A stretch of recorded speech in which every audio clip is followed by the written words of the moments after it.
दारिद्र्याच्या उन्हात शिजला, निढळाच्या घामाने भिजला, देश गौरवासाठी झिजला, दिल्लीचेही तख्त राखतो महाराष्ट्र माझा.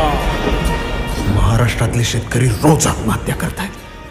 त्यांची लेकरं अवकाळी पोरके होत आहेत. ते विसरले आपल्याला महाराज. इथे जिवंत माणसांना महाराष्ट्राशी काय पडलेलं नाही, ते तर काय करतील. ह्याचसाठी केलं होतं का अट्टहास त्यांनी?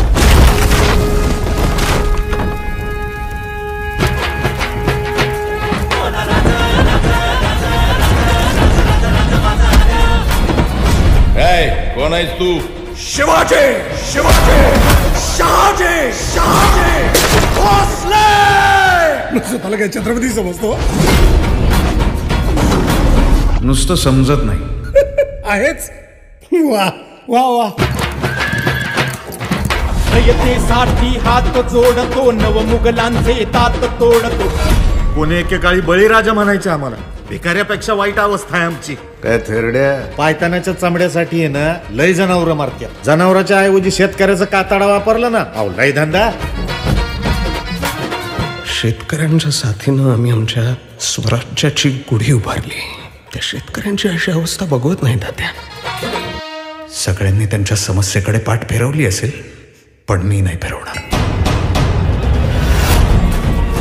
स्वराज्याचं तोरण उभारून 379 वर्ष झाली. मुघल संपले. तुमच्यासारखे विकृत आले माझ्या बळीराजाच्या नशिबात. 4 पायांचा महादेवाचा खरा नंदी साधा बैल होऊन त्या शेतकऱ्याबरोबर एकर दर एकर राबतो, तेव्हा त्या बैलाचे सुद्धा डोळे पाजरतात जेव्हा आपल्या मालकाचा निष्प्राण देह झाडावरून काढून खाळ्यात ठेवतात. काही लोकांच्या छाताडावर पाय देऊन या खुर्चीवर बसलोय मी. किती आरटीआय केले आमच्या विरोधात, घंटा फरक पडत नाही. मधमाशाच्या पोळ्यावर दगड मारला ना, मध नसते मिळत, माशा नसत्यात.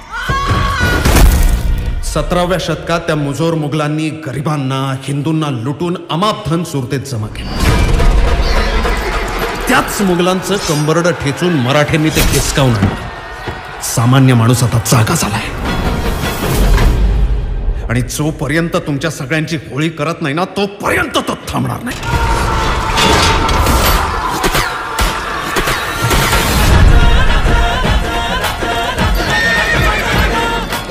105 हुतात्म्यांच्या बलिदानानंतर मुंबई महाराष्ट्राला परत मिळवून दिली. आणि आज त्याच मुंबईत त्या कामगाराचं, त्या शेतकऱ्याचं अस्तित्व काय? तर हुतात्मा चौकात उभा असलेला एक दगडी पुतळा बास, एवढंच.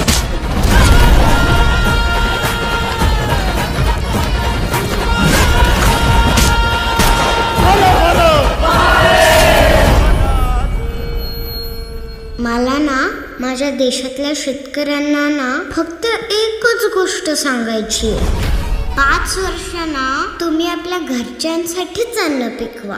मग कळेल सगळ्यांना की शेतकरी किती महत्वाचे असतात. श्वास माझा, ध्यास माझा, नसा नसात महाराष्ट्र माझा.